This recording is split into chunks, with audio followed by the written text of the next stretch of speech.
அஸ்ஸலாமு அலைக்கும் வரஹ்மத்துல்லாஹி தஆலா வபரகாத்து. கண்ணியமிக்க அல்லாஹ்வின் நல்லடியார்களே, உங்கள் அனைவர்களுக்கும் ஈதுல் ஃபித்ர் என்னும் நோன்பு பெருநாள் நல்வாழ்த்துக்களை தெரிவித்துக் கொள்கிறேன். எல்லாம் வல்ல அல்லாஹ் ஜல்ல ஷானஹு தஆலா இந்த ரமலானுடைய மாதத்தில் நாம் செய்த தர்மங்கள், தொழுத தொழுகைகள், நோற்ற நோன்புகள் அனைத்துக்கும் மகத்தான கூலியை தருவானாக.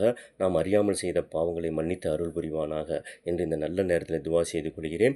அதேபோல் இன்று நாம் எப்படி புத்தாடைகளை அணிந்து ஒருவருக்கொருவர் அன்புகளை பரிமாறி உணவுகளை பரிமாறி மகிழ்ச்சியாக இருக்கின்றோமோ, இதே போல நம் அனைவரும் வாழ்நாள் முழுவதும் ஆக்கி வைப்பானாக. நோய் நொடி இல்லாத வாழ்க்கையை தருவானாக, கடன் இல்லாத வாழ்க்கையை தருவானாக, கண்ணியமான வாழ்க்கையை தருவானாக, பிறரிடம் தேவையாகின்ற வாழ்க்கை விட்டும் பாதுகாப்பானாக, பிறருக்கு கொடுக்கக்கூடிய உயர்ந்த வாழ்க்கையை நமக்கு தருவானாக, மருத்துவமனை செலவினங்களை விட்டு நம்மை பாதுகாப்பானாக என்று இந்த நல்ல நேரத்திலே உங்களுக்காக நான் துவா செய்கிறேன். நீங்களும் எனக்காகவும் என் குடும்பத்திற்காகவும் துவா செய்யுங்கள். அல்லாஹ் அனைவர்களுக்கும் அருள் புரிவானாக. இதற்கு பின்னர் ஒரு செய்தி என்னன்னு சொன்னால், எப்படி இந்த ரமலானுடைய மாதத்தில் நாம் அந்த 30 நாளும் அல்லாஹ்வுக்கு அஞ்சி நோன்பு நோற்று தொழுது 5 நேரம் தொழுது நோன்பு நோற்று தர்மங்கள் செய்து, சில பேர் தாடியெல்லாம் வச்சுருந்தாங்க. அதே போல் மது குடிப்பதில்லை, சினிமாவுக்கு போகிறதில்ல, ஹராமான விஷயங்களை விட்டு தவிர்த்திருந்தாங்க. இது போல் ஒரு மாதம் இருந்தோம் இல்லைங்களா? இந்த ஒரு மாதம் இருந்தது கொண்டு சில பேர் இந்த ஒரு மாதம் மட்டும்தாங்க இருக்கிறாங்க. மீதி 11 மாதம் தங்களுடைய வாழ்க்கையை மாற்றிக்கொள்கின்றார்கள். நிச்சயமாக இப்படி நாம் இருந்தோம் என்று சொன்னால் இது நமக்கு மிகப்பெரிய ஒரு கை சேதந்தாங்க.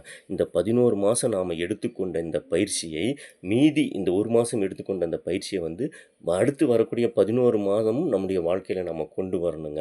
சில பேர் என்ன செய்கிறாங்கன்னா, இந்த ஒரு மாதம் மட்டும் கரெக்டாக இருந்துட்டு மீதி 11 மாதம் தவறுகளை பாவங்களை செய்து கொண்டிருக்கின்றார்கள், தொழுகாமல் இருக்கின்றார்கள். இது மிகப்பெரிய கை சேதங்க. இது செய்வதில்லை. இந்த ஒரு மாதம் எடுத்துக்கொண்ட பயிற்சியை மீதி 11 மாதம் நம் வாழ்க்கையில் கொண்டு வந்தால் தான் நாம் இம்மையிலும் வெற்றி பெறுவோம், மறுமையிலும் வெற்றி பெறுவோம். இந்த ஒரு மாதத்தை மட்டும் நான் நல்லா இருப்பேன், கரெக்டாக இருப்பேன், மீதி 11 மாதம் நான் அல்லாஹ்வுக்கு மாறு செய்து இருப்பேன் அப்படின்னு சொன்னால் நிச்சயமாக இது நமக்கு மிகப்பெரிய ஒரு கை சேதத்தை தாங்க ஏற்படுத்தி தரும். அல்லாஹ் நம்மை பாதுகாக்க வேண்டும்.